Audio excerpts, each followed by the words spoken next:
Hi, I'm Peggy, and Jesus gave me a clean slate. Growing up, my life was full of poverty and trauma. I inherited sin from my family. I survived abuse, toxic relationships, the need to suppress how I felt led me to mask a lot of who I was and how I handled the world. I became a big people pleaser, and I had a hard time understanding people pleasing and God pleasing. I think because I gave my life to God at such a young age. I really just had passion and enthusiasm and joy and excitement, but I didn't know what to do with all the real life stuff as a kid. I carry a lot of shame because abuse happened in my family, and I was taught to be respectful and not talk about the hard things or the things that were wrong, but I knew in my heart that they weren't in line with what God said.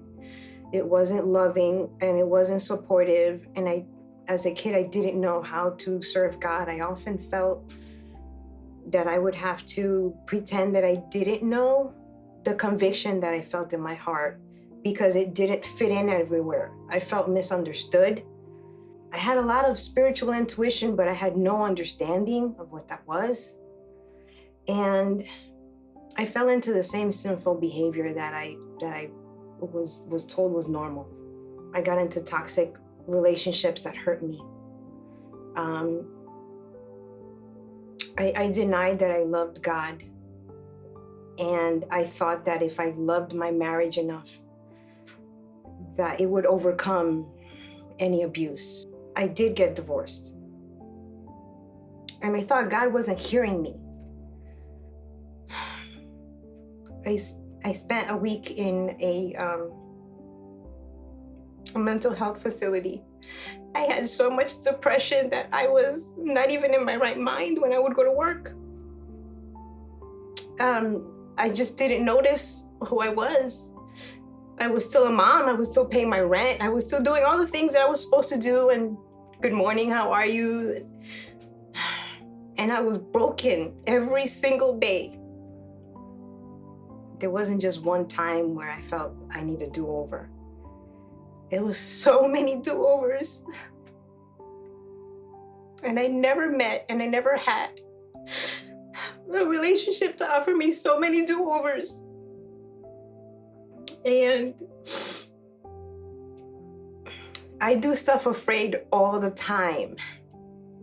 But since I started coming to New Life, I've been listening to God tell me I should serve in this area, or I should join this group. I should pray for this person.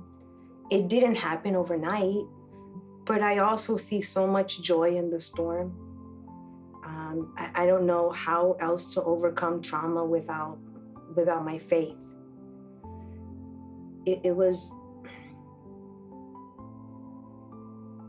It's only because God meets us at our greatest time of need, that weak point, and I'm starting to understand what that means. In my weakness, I am strong. In my weakness, I am strong. It's not me that's strong, but it's Christ in me that's strong.